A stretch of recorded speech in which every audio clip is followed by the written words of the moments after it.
Good evening, friends. Thank you very much for stopping by. I really appreciate that. I am Patrick's father, Scott Smith.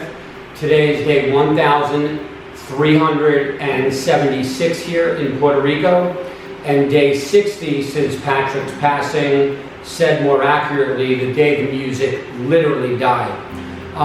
You may want to look at me now as the guy who got the knock on the door from the policeman to inform them that his son had been killed in a drunk driving accident. The only difference here, it was in broad daylight, the woman driving was not drinking, and I had to watch it. So it was quite traumatic, to say the least. I think you've all noticed that from what I've been writing. Patrick was born on October 21st, 2012, and he died on August 19th, 2018. I'm going to start from the beginning. I'm going to talk about Patrick, then we're going to talk about some animal rescue / welfare, and we're going to end this video on a big up note. Big surprise for everyone. It's kind of hard for me to smile right now because of what's gone on, but I'm going to do my best. You guys have been with me for years. Please just trudge through this with me, and we will move on with our futures with Patrick in our heart, but we will move on. If you all remember, in the summer of 2013, August to be exact, I kept passing a dog store where little Patrick was there. He wasn't named Patrick at the time, and nobody wanted him. He kept getting marked down in price. He had been in that store for 8 months. By the time I took him out, he was 11 months old. And, you know, I remember when I went in there to finally take him home, he was so grateful. He was like, you know, thank you for taking a chance on me, because I'm a good boy and I have a lot of love to give. And he didn't know why, you know, people kept passing up on him.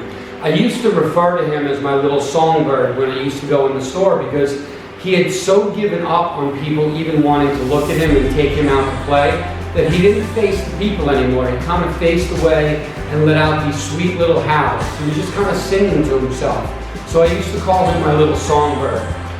Anyway, in August of 2013, I had taken him out, and I bridged him back to life, so to speak. And if you all remember back then, about 3 weeks later, I went into the hospital for 4 nights and 5 days. And I had been unconscious. I was very sick. I was in the ICU. When I finally woke up in Lenox Hill Hospital, I had said to the doctors who were saying, "Scott, are you all right? Do you know where you are?" And I had said to them, "Listen, I need to get home to Patrick," because I knew that he already had those abandonment issues. And now this nice guy that took him home and promised him a great life, you know, 2.5, 3 weeks later, disappeared on him. Patrick and Sammy and Henry were with him, but they were more confident and more up there in years and just felt better about themselves. Patrick needed that confidence that I instilled in him. So the doctors told me that, you know, you will not be leaving this hospital for 7 to 10 days. You're very sick.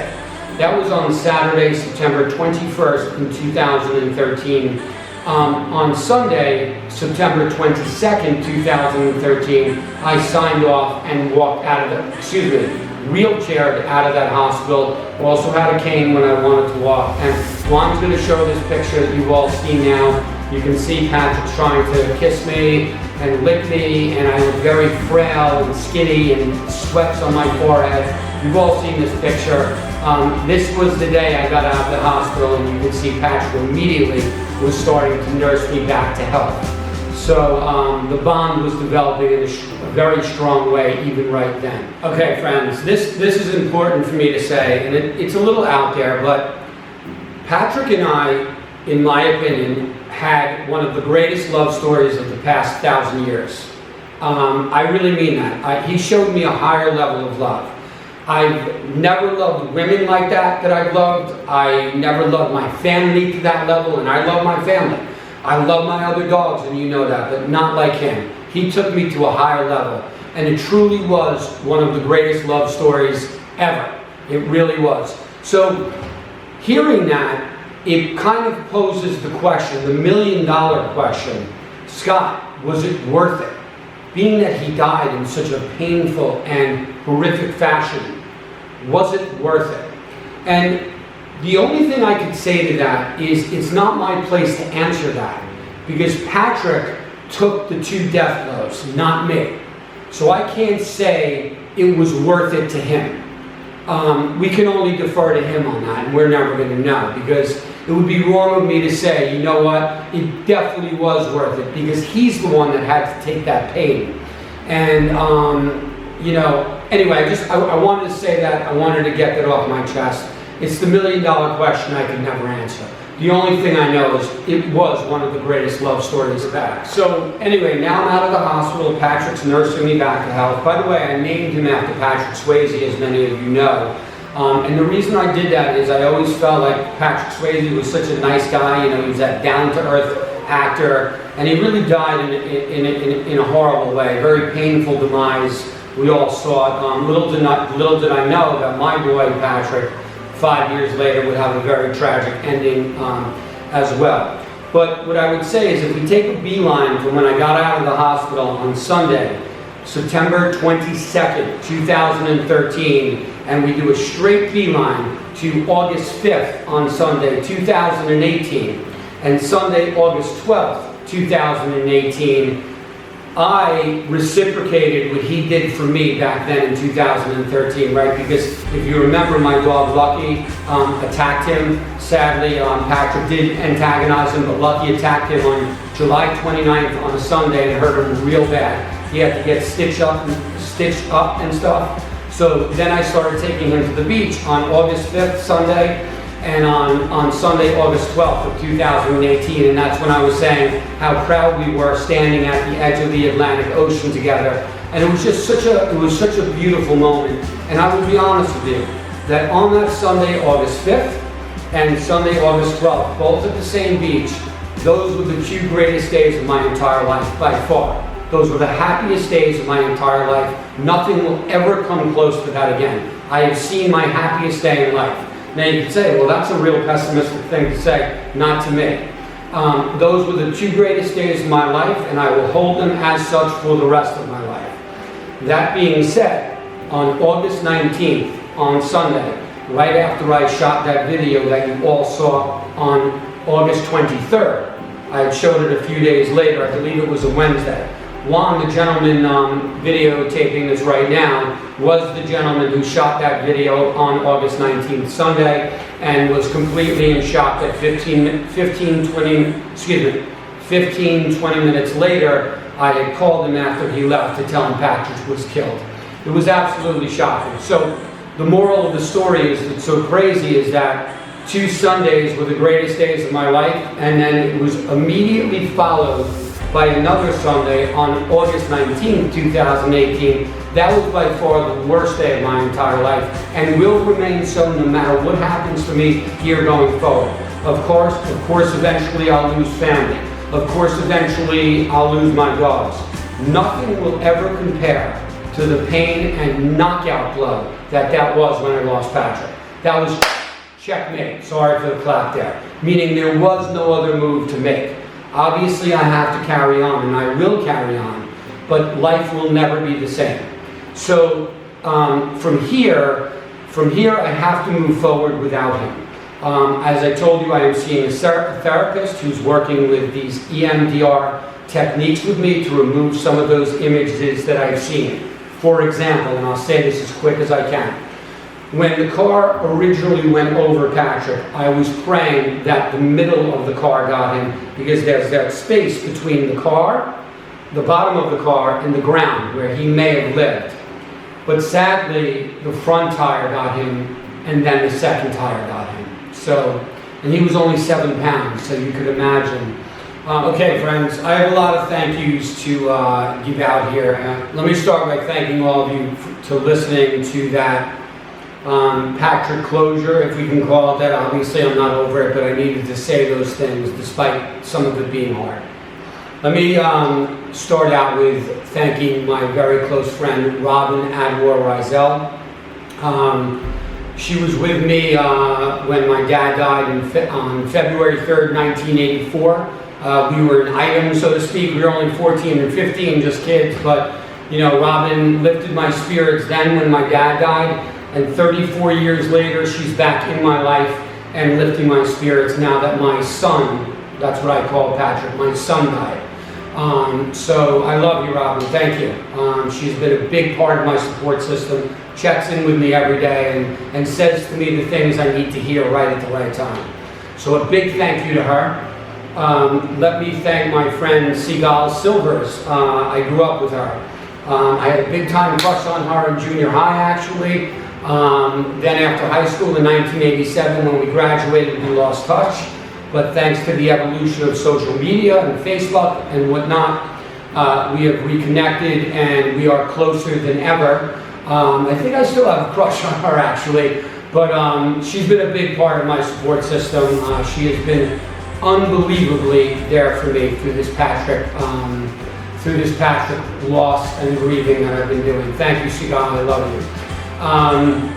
I also want to thank my friend Dina, who's from across the world, and her I am actually trying to bring to Puerto Rico now, truth be told. Yes, I do have a current crush on her. Kind of always did, to be honest with you, but we're going to see. Hopefully she comes to visit me. She's been amazing to me during this period, and offered to even come visit me from literally across the world when she heard about Patrick.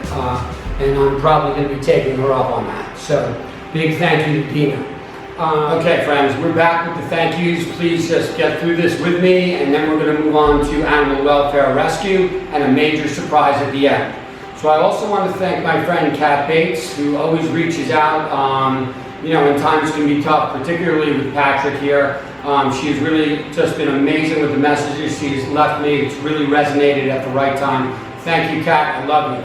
I also want to thank Dr. Tricia Working out of Alabama. She's an incredible animal advocate, probably knows animals better than anyone I know. She's the author of a book called The Fur Agreements that talk about that our animals actually know how they're going to enter our lives and when they're going to leave our lives, and it's kind of predetermined. So those messages really resonated with me as well. Thank you, Dr. Tricia Working.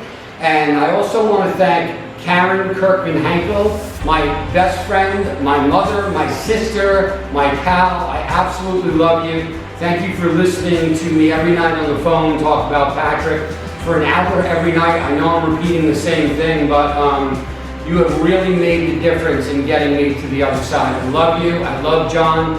Thank you. Thank you.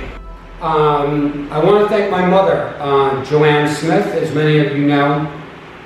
It's been very difficult for her to see her son this way, so a lot of times when we're on the phone, I'm so upset and it makes her upset, and two upset people just make each other more upset, so we kind of stopped talking on the phone. But now my mother came here 2 days ago. She's in the bedroom actually resting, and she's here in Puerto Rico with me, handling some family business and whatnot. I must say my mother would have made a phenomenal lawyer. Literally one of the best lawyers in the world. She's incredible. So, big thank you to Joanne Smith.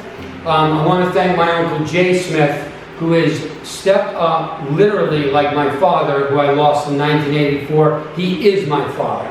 And thank God for him, because he has really stepped up to the table.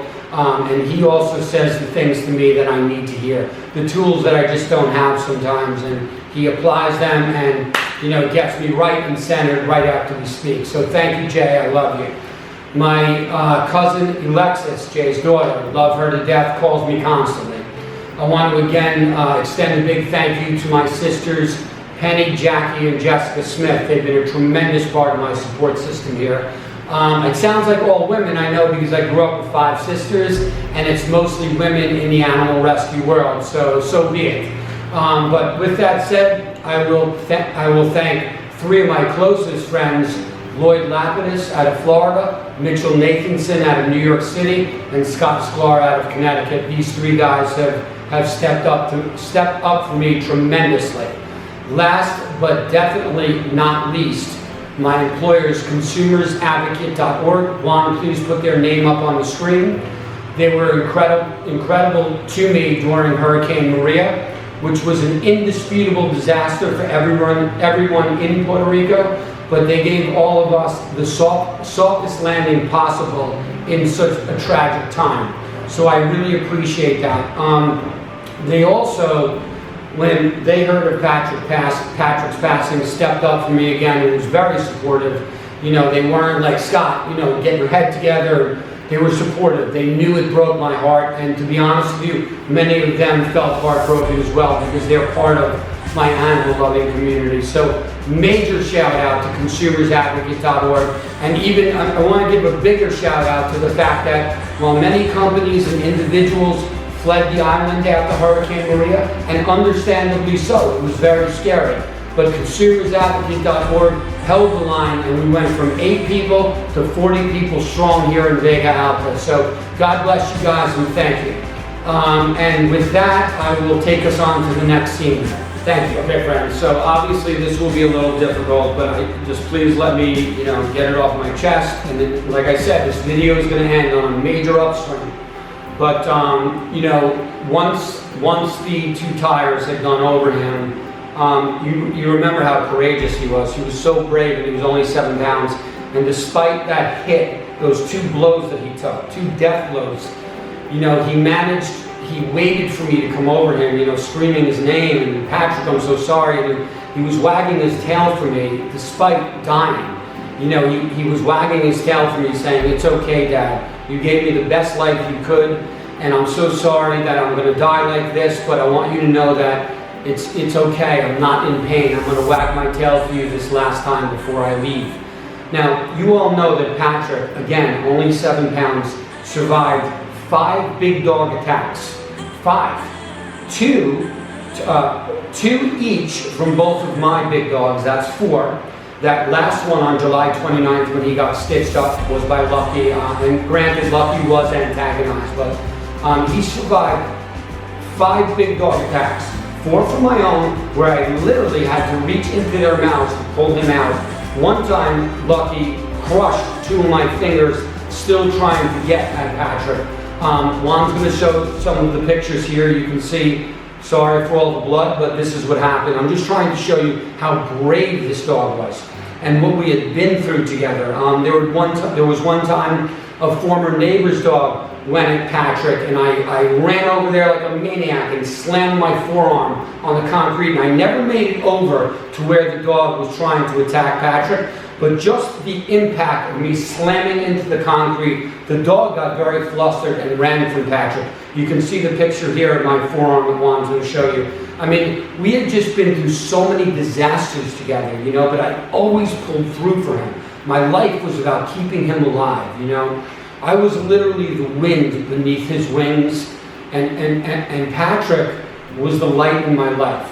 It was Christmas every day in my life with him. Every day was Christmas. And I want to say Merry Christmas to little Papa.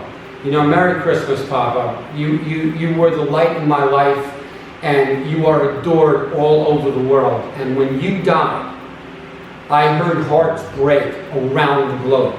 All over the world. You were loved more than anything in the world. And I will always be Patrick's father. That was the greatest job I've ever had and ever will have. I am Patrick's father, Scott Smith, and I will hold that dear to me forever. Okay, friends, we are back. We're going to talk some animal welfare and rescue here on the island. I recently told you about Anitza Burgos. Juan's going to have her picture on the wall here. She has become a very close friend of mine. She will also be part of the big surprise at the end, so stay with me here. But here's what's going on in regards to animal welfare and rescue. I am forming a 501c3 organization, meaning a charity organization where you can donate tax deductible. And that's not for this video, I'm just telling you what I'm doing. I am doing that with Anitza and our friend Nikki. I think her last name is Holloway. Sorry, Nikki, if I pronounced that wrong. But, and there's a 4th person. Actually, my mother's going to be on the board as well. So we are forming this organization. You all know that I formed the Drive with Compassion movement based on a dog named Levi that was hit in Levittown on December 30th. And I created the movement in mid-January of 2018. Again, irony times 1,000 that the very movement that I created is actually what killed Patrick. But because of that, I am going to move Drive with Compassion around the world like I never did before. I had things going on that had derailed that for a while, That is now my main focus. I am going to be collaborating with Anita Burgos, who's taking care of 100 dogs alone. 20 in the house and 80 outside. She's 59 years old and does this alone every day. I am going to add my background in animal rescue, my community, my Drive with Compassion movement. We're going to put it in a 501c3. We're collaborating, we're joining forces, and for that, Anita is going to allow the Drive with Compassion 501c3 organization to operate on her 1 acre of land and her house. And through that, we are going to build a shelter where we start having an adoption process from the street to the vaccines, for the papers and certificates to fly and fly them to the States. A very serious operation. I will be doing fundraisers and looking for donations at a later date, but coming up soon. That is not the purpose here. It's simply to introduce her. Now, I want to say this to people that come up to me all over Puerto Rico and say, hey, you're the guy with the dogs, right? You're always doing those stories and inspirational stuff. And I have a dog that I want to get rid of. And I'm looking at these people and I'm like, wait, you seem very healthy. Is something going on? And they're like, no, I've had the dog 2-3 years. I want to start traveling and seeing the world. And sometimes even elderly people will say to me, you know, we want to travel now that we're retired and things of that nature. We've had our dog for 6 years. And, you know, I always say to them, listen, would you do that to your kid? Because the way we think about animals here in Puerto Rico, not everybody. We have many animal lovers here, like myself, like Anita, and all these other people I've introduced you to over the years. But the reality is there's a lot of people in Puerto Rico that look at animals like second-class citizens, even less. I always brag about Puerto Rico. You guys know that. I've been coming here my whole life, and I boast about how beautiful this island is, despite Hurricane Maria. But one thing I'm going to take aim at Puerto Rico with is this. I noticed that people in Puerto Rico, once a week, will spend 2 to 3 hours washing their car like it is this treasure that Indiana Jones was looking for in Raiders of the Lost Ark. Give me a break. It's a car. These animals need help. If you're going to get rid of your animal that quickly, get rid of your car that quickly. Our values are inverted. Animals are more important than cars. Animals are as important as kids. They actually need us more because kids are more intelligent and kids become adults. When you have a dog, on day 1 you need to feed that dog, and in year 14 you need to feed that dog the same way you did when you first got them. Nobody needs us more than that. The last thing animals need in Puerto Rico is for human beings to stack the deck even further against them. Isn't life hard enough for them? For God's sake, if we're not going to help them, let's at least not hurt them. Okay, friends, this is the good part. Like I told you, we're going up, and we're staying up. I have a surprise for everybody, going back to my friend Anita Burgos, the one I'm going to do Drive with Compassion with, the 501c3. The posts and the tributes that I wrote about Patrick were heard around the world. Anita Burgos is from Morovis, Puerto Rico. That's where she takes care of all the dogs, and that's where we're going to be working together. She reached out to me and she said, listen, I have a dog that I've recently picked up on the street. As you all know, I was looking for a male Maltese. Not that I wouldn't have just taken another dog, because I would have, but that's what I did put on those posts, if you remember. And she reached out to me, and in order to get this going right, I got to bring us back to 1987. Once again, bringing Patrick Swayze into the scene in the movie Dirty Dancing. Juan's going to play this clip. Spin it around 3 times, Juan. Nobody puts baby in a corner.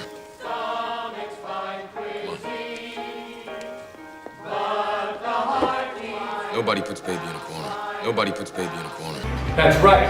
Nobody puts baby in the corner. So friends, I give you Baby Lady. Yes, her name is Baby Lady, and I'll tell you why. Number 1, it's Baby from the movie Dirty Dancing, where Patrick says, as you just saw, nobody puts baby in the corner. That's part of it. The thing is, she's 6 years old. She's not a baby. So I had to add the lady part to it. So say hello to baby lady. She was rescued in Morovis. I'd say a few days after Patrick was killed, or right around there. And Anita told me about her. Juan's going to show a picture. As you can see, the bad condition she had been in when she had taken off the street. This picture says it all right there, and now look at her. She's very happy. I've had her for about a month. She's a real sweetheart. I'm going to bring her close to the camera so you can see her. This is baby lady. Say hello, everyone. This is baby lady. She has a little overbite, as you can see. See that little overbite? Okay. So anyway, friends, so this is not a replacement of Patrick. I know she looks like Patrick a lot. She is not Patrick. She has a very different personality, but she's very sweet. There are some similar things that she does. She sleeps around my neck like he did. She'll sleep around my leg like he did. You know, she twirls herself into positions around my body. Patrick was 7 pounds. She's 10.5 pounds. She's not a full Maltese. She is a mutt of some sort, or a stray, or as they call them here in Puerto Rico, stocos. But, you know, I just felt I had room for another dog when Patrick passed, and she needed help. And to be honest with you, we're helping each other. You know, we really are. I think she's a little shy. Come on, baby lady. Come on, baby lady. Say hi, everyone. Maybe it's the fan that's bothering her, I don't know. But anyway, listen, so this was my big surprise for everybody. I will incorporate her into the community in a big way going forward. I don't know if I'll be doing Poppy, Rocky, Lucky Tuesdays anymore. I think I have to retire that with Patrick, but we're 5 dogs again, you know, and now I'm going to collaborate with Anita, who gave me this dog. And the future's different, but the future's bright.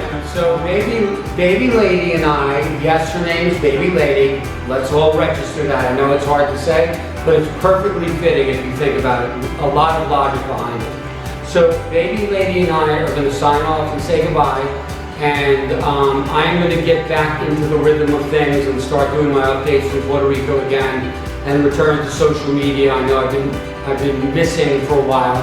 And I've missed you guys as well. I read all the comments. So we're back. We're different, but we're back. And I will see you guys soon. Thank you very much for tuning in.